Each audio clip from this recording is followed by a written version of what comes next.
Cultural, la Secretaría de Servicios Educativos y el Instituto Politécnico Nacional les da la más cordial bienvenida a esta charla que forma parte del tercer Festival Cultural Juan García Esquivel. Este festival se compone de dos partes, donde tenemos eventos culturales y artísticos y la parte teórica, que esta charla forma parte de esta teoría. Así que agradecemos mucho a la comunidad estudiantil que nos acompaña, los trabajadores, la comunidad que en general que nos acompaña. Esta charla está titulada Nanoesculturas sebastianas en el IPN, un viaje entre el arte y la tecnología. El doctor, que está aquí presente conmigo, el doctor Héctor Báez, bienvenido doctor. Vamos a leer una pequeña semblanza de toda la trayectoria. Es doctor en Ciencias en Microelectrónica por la Universidad de Sao Paulo, en Brasil. Tiene el grado de maestro en Ciencias en Ingeniería Eléctrica por el CIBESTAD del Instituto Politécnico Nacional. Es ingeniero en Comunicaciones de Electrónica por la Escuela Superior de Ingeniería Mecánica y Eléctrica del Instituto Politécnico Nacional.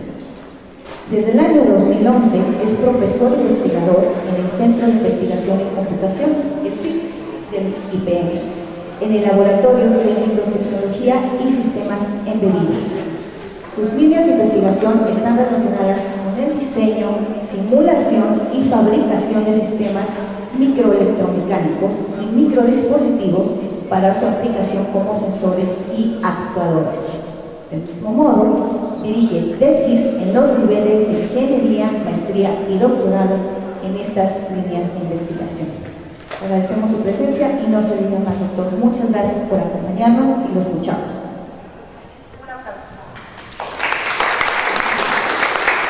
Muchas gracias.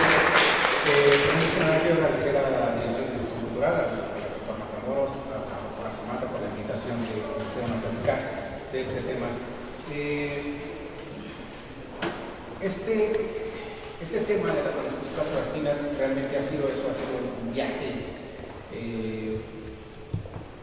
de diferentes formas tecnológicas, culturales, educativas, sociales, que he emprendido desde hace algunos años con el maestro Sebastián. Para referencia, Sebastián es el que hizo muchas esculturas que están en todo México y en el mundo. La más emblemática aquí en la Ciudad de México es el Caballito, que está en Reforma. Está la X en Ciudad Juárez, está el llamado Coyote en Zapocoyo, el Guerrero Chimateca y muchas otras que ahorita vamos a ver algunos ejemplos.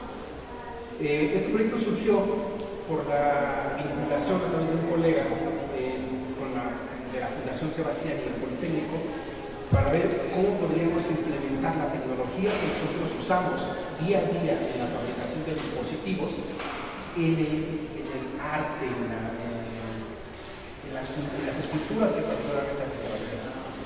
Sebastián se caracteriza por ser un escultor que sus esculturas son monumentales, son de gran envergadura. Y la intención es hacer esas esculturas ahora a un nivel micrométrico y utilizando también los conceptos y los principios de la nanotecnología. Entonces nos emprendimos en esta tarea que ha ido evolucionando a través del tiempo.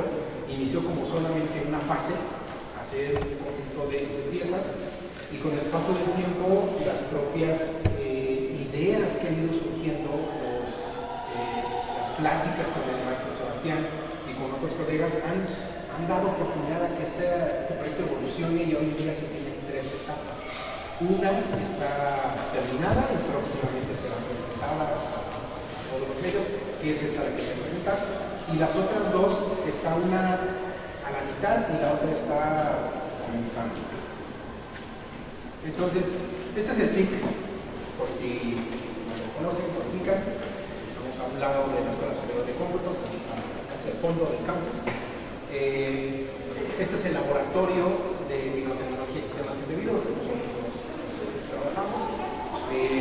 Tenemos un ambiente bastante abierto. Aquí hay algunos de los chicos que trabajan conmigo, que son de escuelas de nivel superior o de otros institutos en el país, y que trabajan conmigo y que Creo que les ha gustado trabajar en el SIGA, hay muy buen ambiente y se tiene muchos beneficios de trabajar en el SIGA. Cuando nosotros trabajamos en tecnología, lo que principalmente buscamos hacer son soluciones tecnológicas. Todo lo que implica tener una solución tecnológica. Al hacer un estudio completo de lo que es una aplicación final e irnos hacia atrás, necesitamos saber cómo funciona, antes de tener una solución, ver cómo funciona un sistema electrónico, un sistema computacional. Y entre más nos metemos, entre más nos estudiamos, vemos que tenemos que irnos más hacia atrás, hasta la propia estudio de un dispositivo en particular. Y si nos vamos más atrás, necesitamos hacer un estudio de los materiales, de los principios físicos o principios químicos, y en algunos casos el estudio de los nanomateriales, cómo se sintetizan. Esto es lo que hacemos en el SIGA. Tenemos colegas que trabajan en la parte de la solución tecnológica y tenemos colegas que trabajan desde el propio estudio de los materiales. Hacemos todo un roadmap de desarrollo tecnológico en el SIGA, no nada más la integración tecnológica, sino el desarrollo tecnológico. Nos hemos enfocado en la integración de lo que son el mundo macroscópico, microscópico y nanoscópico.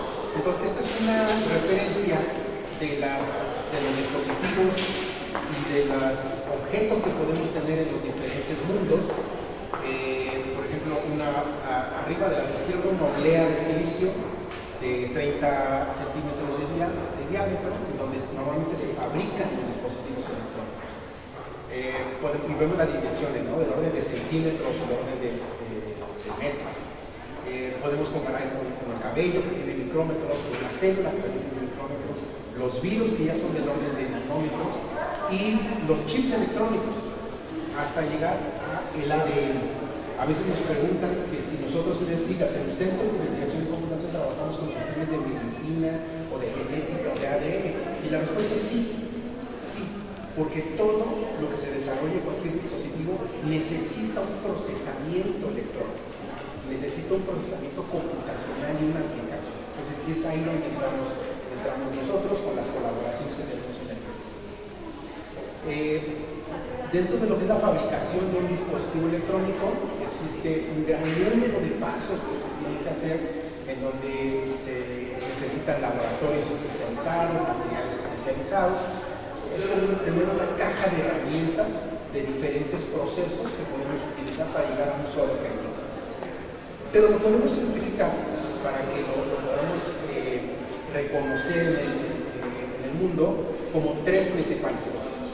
Para fabricar cualquier dispositivo necesitamos un depósito de un material, una definición de un patrón geométrico con el que va a funcionar y después ataque y remoción del material que nosotros no queremos.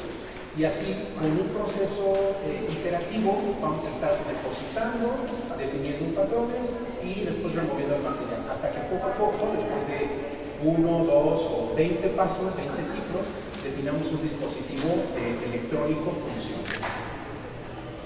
Entonces, con este principio de los materiales utilizados en microelectrónica, de los procesos de fabricación utilizados en la microelectrónica, es como parte de este proyecto.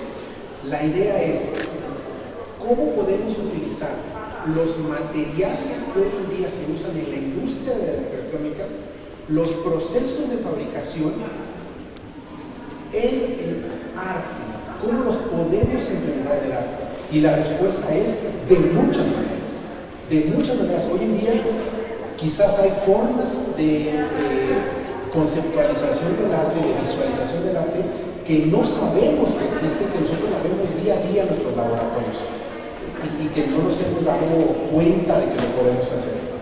Entonces, dentro de estas fases que hemos podido realizar, la primera, digamos que una fase más accesible hacia la vista, es realizar grabados de silicio que utilizamos para los dispositivos electrónicos, que por sí solo tienen propiedades cristalinas, que vamos a ver, y encontrarle una visualización artística.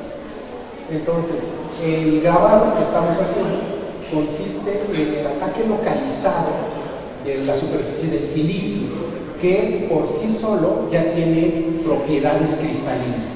En esta animación podemos ver un cristal de silicio con los diferentes planos cristalinos que puede haber.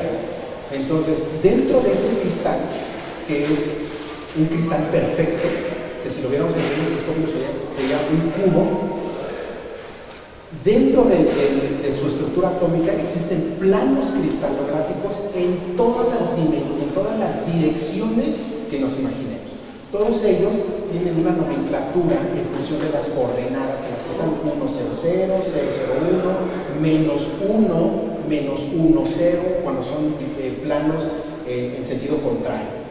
Entonces, utilizando esos principios de cristalografía, vamos a hacer un grabado en su superficie para que esos planos cristalinos sean expuestos. Cuando nosotros vemos una oblea de silicio, la veamos, la compramos o la veamos en un laboratorio, por encima es completamente lisa, totalmente lisa, y de hecho tiene un acabado espejeado. La podemos ver, es perfectamente lisa. Pero al momento de procesarla, en su interior aparecen los planos cristalográficos. Entonces, este es el material base que utilizamos para este trabajo, que son las obleas de silicio, que es donde se fabrican los dispositivos electrónicos. Estos colores que se ven ahí son derivados de las capas de otros materiales que se le pusieron encima, algunos resinas, algunos óxidos. Hay materiales que son semitransparentes y que al momento de interactuar con la luz emiten un reflejo en una cierta longitud de onda dependiendo del espesor. Eso lo platicaré más tarde. Entonces, por eso, esto que están aquí abajo son dispositivos electrónicos, son circuitos electrónicos, como un microprocesador o un sensor o algún dispositivo electrónico que normalmente nosotros ya los compramos encapsulados, pero internamente vienen así. Este es el equipo que estamos utilizando en esta primera fase. Es un equipo de grabado láser de terbio, 20 watts. Su área de trabajo es de 10 por 10 centímetros y el spot del láser son 20 micras. Es decir, nosotros podemos hacer un punto con solo un disparo de láser de 20 micras. Que para que tengan una referencia, si no lo conocen, imaginemos un milímetro y luego ese milímetro dividámoslo en 1000 partes. Cada una de esas milésimas partes de un milímetro es un micrómetro. Entonces es algo que nosotros no podemos ni ver. Ahora, si ese micrómetro lo dividimos en 1000, tendremos un nanómetro. Entonces el spot que tiene el punto que podemos hacer con este equipo es de 20 micrómetros y es ahí la resolución que podemos hacer.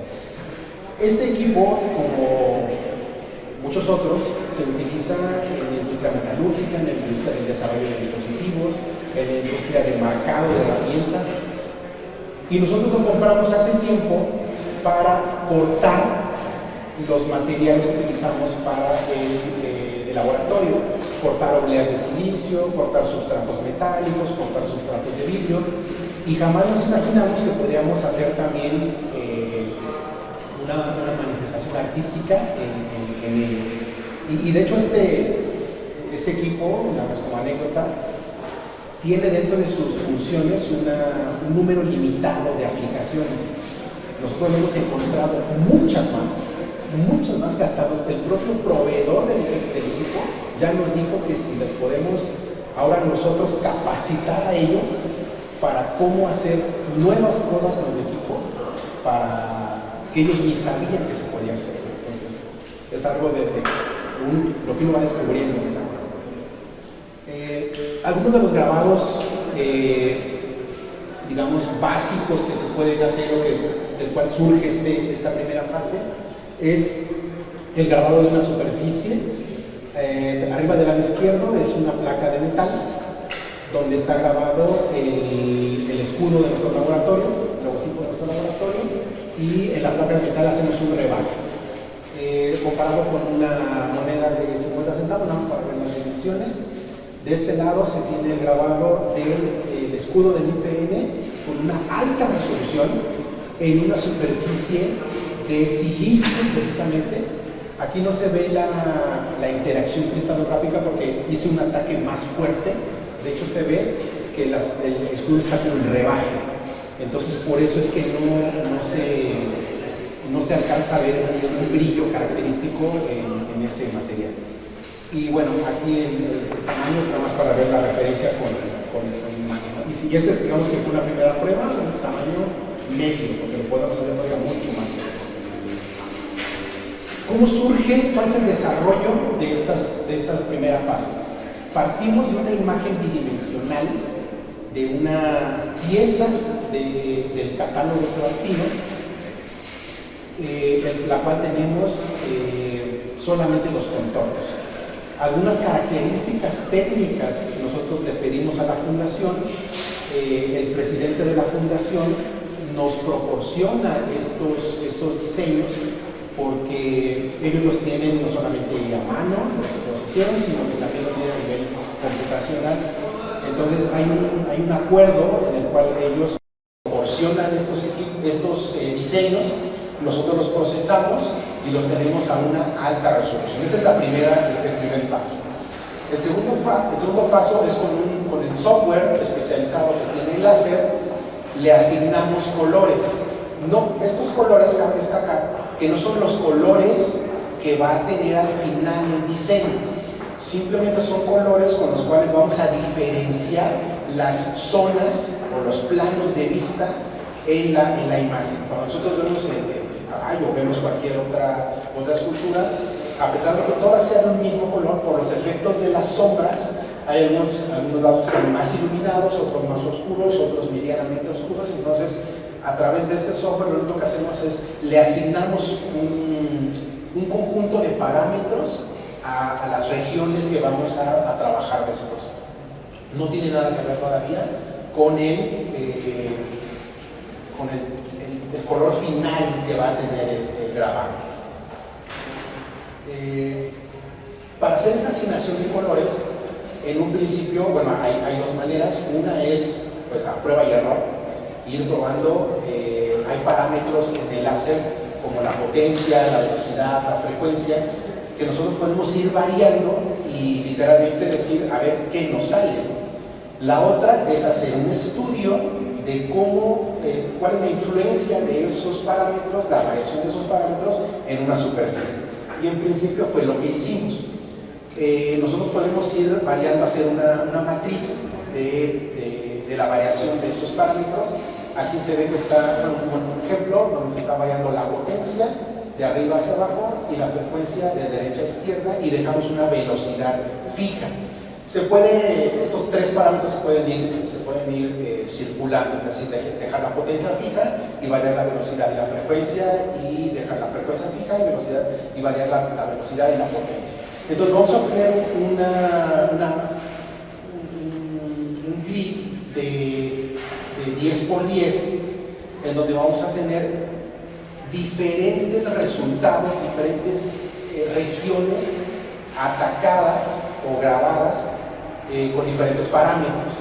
Entonces, a partir de ese punto, hicimos una paleta de colores, podríamos decir. Es difícil, aquí pongo 8 diferentes. Es la misma línea, pero por el efecto de mover la oblea, el pedazo de oblea con la luz, adquiere una tonalidad diferente. Si nosotros hacemos un grabado muy profundo en el silicio, se va a perder completamente, como en el escudo del Politécnico, ya se va a ver gris nada más. Pero si nosotros hacemos un grabado a una superficie controlada, vamos a poder exponer planos cristalográficos en un cierto ángulo que lo vamos a poder controlar, para que la luz que se refleje interactúe y emita la reflexión de la luz a una cierta longitud de onda interpretada como un color. Entonces aquí, a pesar de que son los mismos grabados, con una variación de potencia que fuimos determinando, se ve fijo, pero si nosotros lo movemos, que ahora lo vamos a ver, cuando se mueve al interactuar con la luz, se ve la variación de colores. Estos colores o estos parámetros, una vez que son determinados, se le asignan en el software. Ya en el software definimos, a ver, lo quiero a tanta potencia, a tanta velocidad, a tanta frecuencia. Puedo definir yo una pasada o dos pasadas. Hay mucha diferencia entre hacer una pasada con el láser y hacer dos pasadas o hacer 20 pasadas.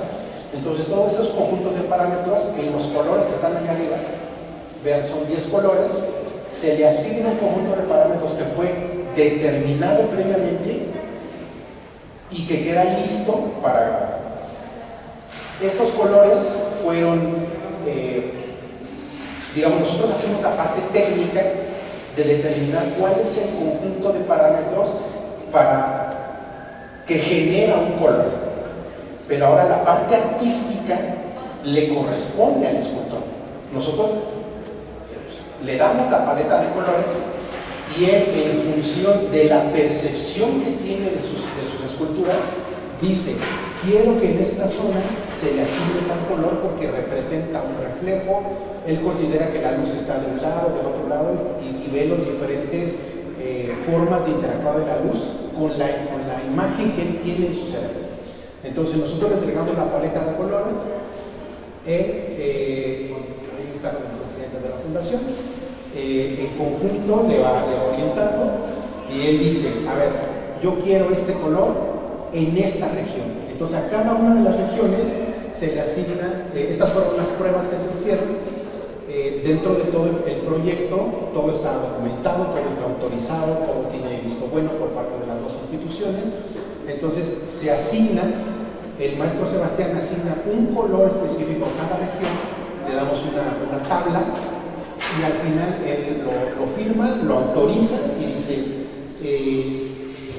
el resultado de este grabado con las características técnicas va a ser una pieza que surgió de él, porque él fue el que asignó esos colores. Entonces la parte de la autoría de la pieza se sigue manteniendo con él. Y él, ahí se ven cada una de las hojas de trabajo que se tienen, él autoriza que esas regiones se graben con las características que él ya escogió. Han sido sesiones larguísimas de trabajo. Yo les puedo decir que no ha habido una sola sesión con él que sea aburrida, porque nosotros en el instituto, y aquí los muchachos, yo les digo lo siguiente: algo que nosotros hemos descubierto es que en el instituto aprendemos a resolver cosas, y resolver cosas desde diferentes puntos de vista, desde el punto de vista tecnológico, químico, biológico, físico. Y a veces eso es algo que descubrí con el maestro Sebastián, que a veces eso nos ata, porque todas las cosas que nosotros desarrollamos, todas en el instituto, siempre pensamos que deben tener una funcionalidad, una aplicación final. Es decir, que refleje la luz, que prenda un foquito, que mida un coeficiente eléctrico, que mida un potencial eléctrico, que reaccione químicamente. Es decir, siempre esperamos un resultado. Y con el maestro nos dimos cuenta que no siempre tiene que ser así.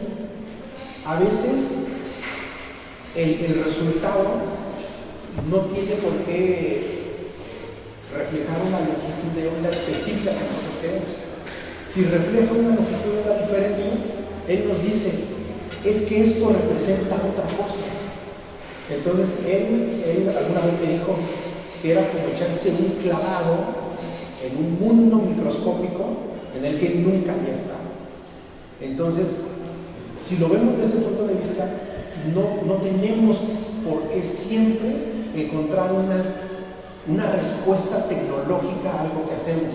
A veces hay conceptos que solamente se interpretan o solamente se disfrutan visualmente o solamente es una manifestación de un estado de ánimo o de un sentimiento.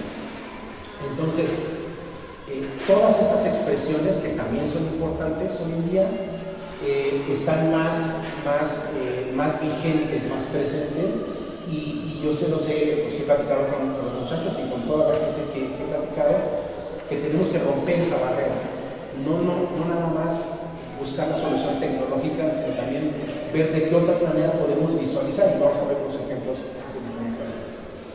Entonces tenemos el diseño, tenemos la asignación de colores y después tenemos los resultados del grabado, o los primeros resultados del grabado, en donde es la misma pieza pero con diferente ángulo. No pude presentar aquí micrografías, porque estas son fotografías de microscopio nada más, pero todavía no tengo las micrografías para que vean ustedes los planos cristalográficos que están presentes al momento de hacer el grabado. Esas micrografías van a estar presentes en la edición de una memoria que se va a editar, un libro que se va a editar en conjunto de la Fundación Sebastián de Politécnico de todo este proyecto. Entonces ahí se van a ver todas las etapas que se han trabajado, todas las micrografías que se han obtenido y ver cómo, lo único que hacemos es cómo, porque aquí es importante ver videos. Entonces, a lo mejor vamos a generar algún material adicional con el libro para que se vean los videos. Pues es la misma figura, nada más que con un diferente ángulo y ya se ve la reflexión de una longitud de onda diferente. Estas son las primeras imágenes que se tuvieron de las primeras imágenes de prueba que se hicieron con piezas ya del catálogo Sebastino, en donde es la misma fotografía, pero con diferente ángulo. Entonces vemos cómo se refleja la misma luz blanca de una lámpara del laboratorio. Con un diferente ángulo representa un color diferente. No hace mucho, con uno de los muchachos con los que trabajo, descubrimos que también, descubrimos porque siempre estamos metidos en el laboratorio y en algún momento nos salimos al patio y vimos que también había vida fuera del laboratorio. Vimos que no es lo mismo reflejarlo con la luz de la lámpara que con la luz del sol. El espectro de la luz del sol es mucho más amplio y vimos una cantidad de colores que no se pueden ver. Es increíble. Hay algunas que realmente nos lastiman la vista de la intensidad de la luz. No es tanto la gama de longitud, sino la intensidad de la luz. Pues lo vimos en el sol, en diferentes superficies, en el silicio, en aluminio, en acero, y los colores que se generan es increíble. Vean aquí. En una misma región puede haber diferentes tonalidades de colores en función del ángulo en el que están.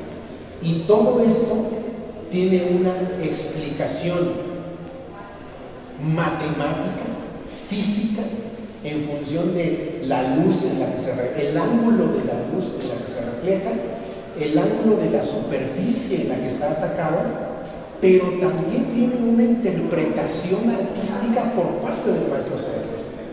Entonces yo lo veo y digo, bueno, pues es una longitud de onda que está reflejada en 47 grados, y si hago la cuenta me va a salir que la longitud de onda es 600 nanómetros. Y eso me representa, 633 nanómetros, eso me representa un rojo. Pero cuando hablamos con el maestro Sebastián, él me dice, pues para mí representa la pasión. Y el azul representa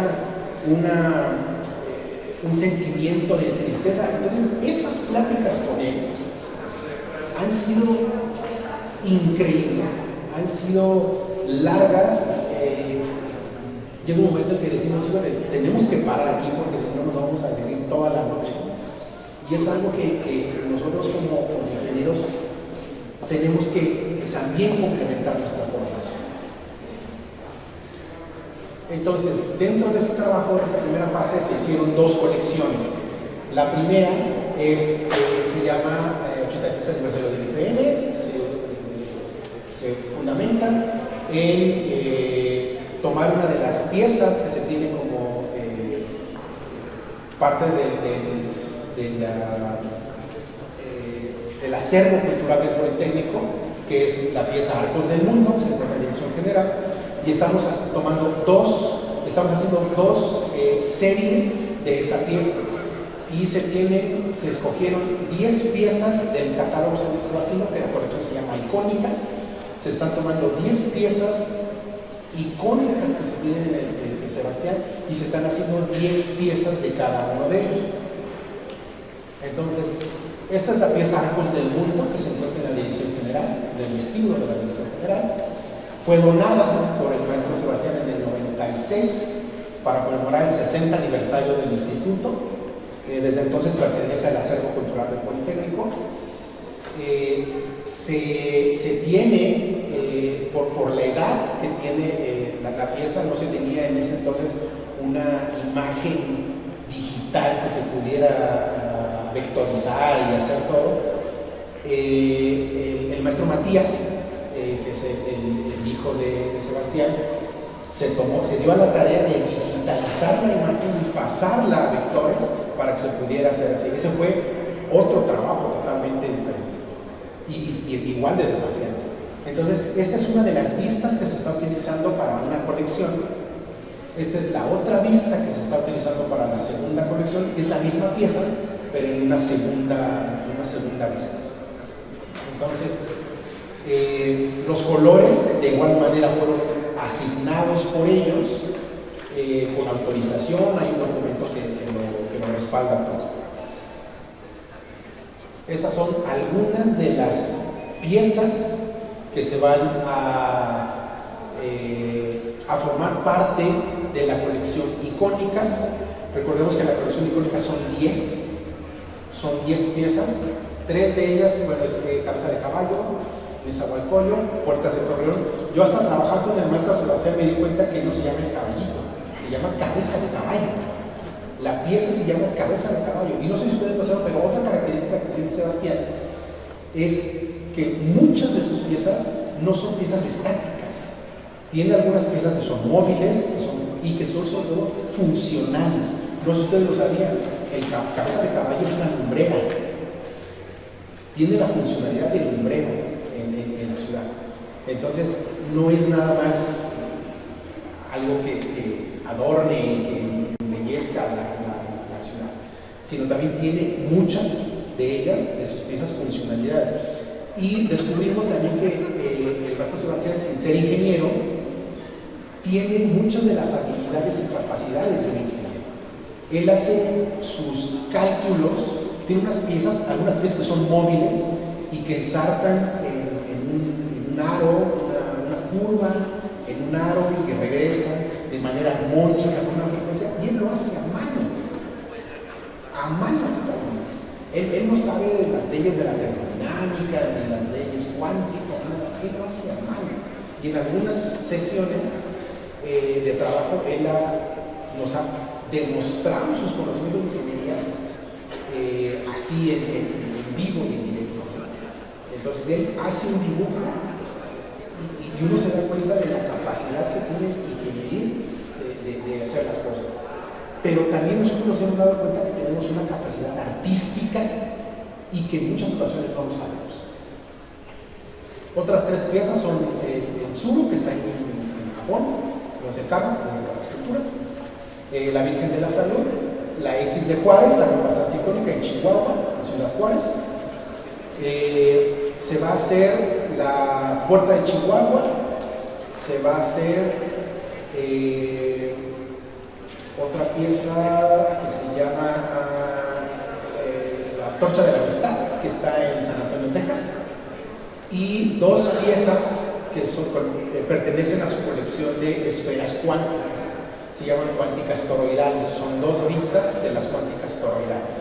Esos van a formar parte, van a conformar la colección icónicas.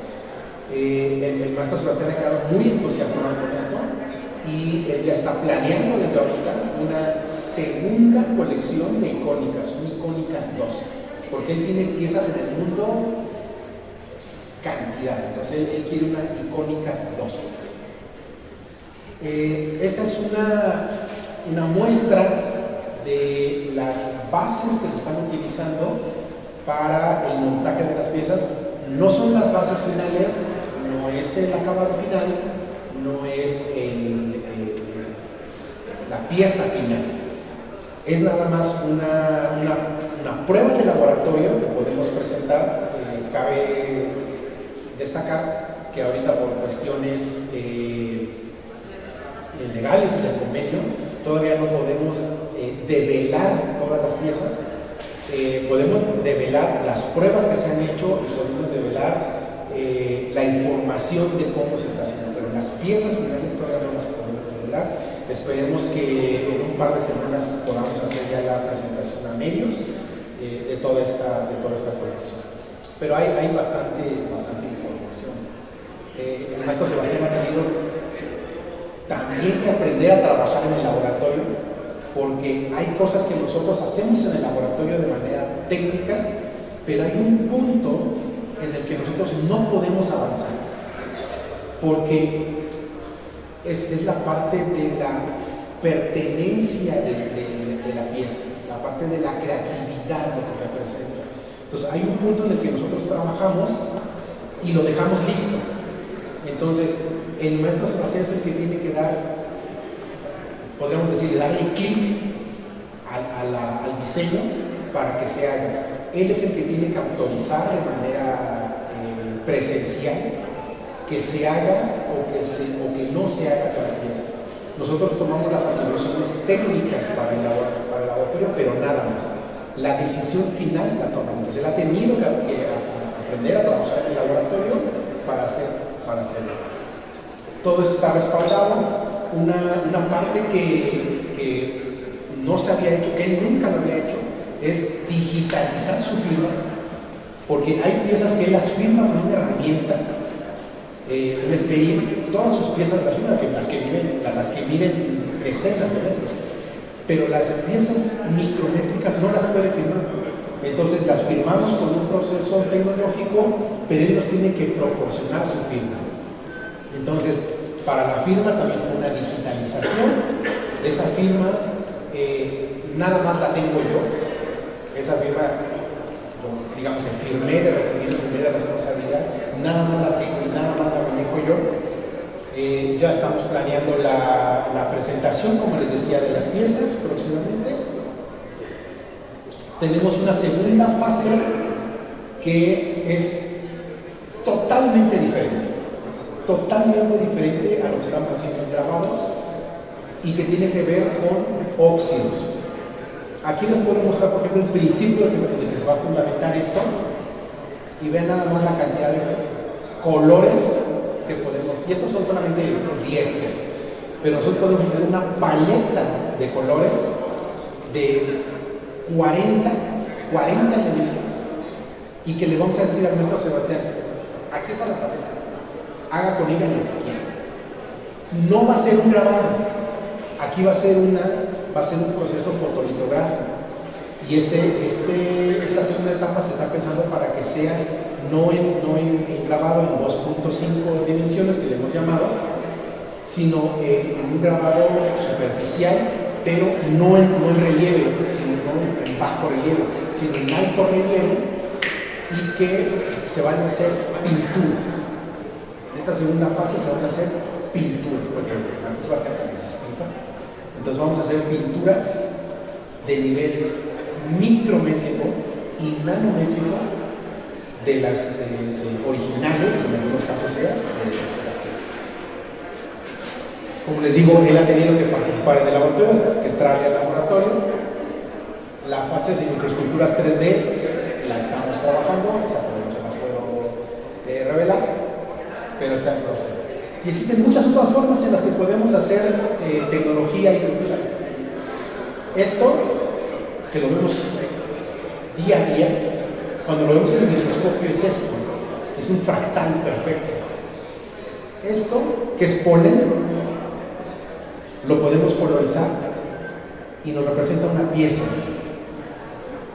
Estos microcastillos los encontraron unos chinos a través de un proceso de óxido de zinc, evaporación, y encontraron esas estructuras. Este es un mural que está en la Fundación Sebastián, y después de verlo, inmediatamente hay un colega de Upilita hace nanopartículas de óxido de zinc y ven la gran similitud que existe. Entonces, día a día nosotros hacemos muchas cuestiones que pueden ser interpretadas como arte, pero no lo sabemos. Entonces, lo que los invito es a que no solamente utilicemos en el Politécnico el lado izquierdo de nuestro cerebro, sino también el lado derecho, el lado creativo, porque a veces no nos damos cuenta del potencial que tenemos y las cosas que se pueden hacer. Muchas gracias.